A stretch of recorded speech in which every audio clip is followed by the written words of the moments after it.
and welcome to my video. If this is your first time, I'm Robin Kay, a Chalk Couture independent designer. And welcome. If not, you're new, welcome back. Today I'll be doing two different transfers, the vintage truck transfer and an old version of the spring add-on. Okay, let's get started. Today I'm going to be using this truck, and what I did was I taped it down here, the top layer, so that because there is no marks to line it up. Now I'm just going to open this up and do the truck.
well, I finished, or at least this is what I want to do.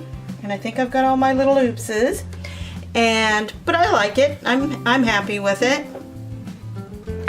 But if you'd like to know any of the products I've used and the links for them, or any of my links, all of the information will be down below in the description box. Please don't forget to subscribe to my channel and like this video. Thanks for watching, and I will see you in the next video. Bye!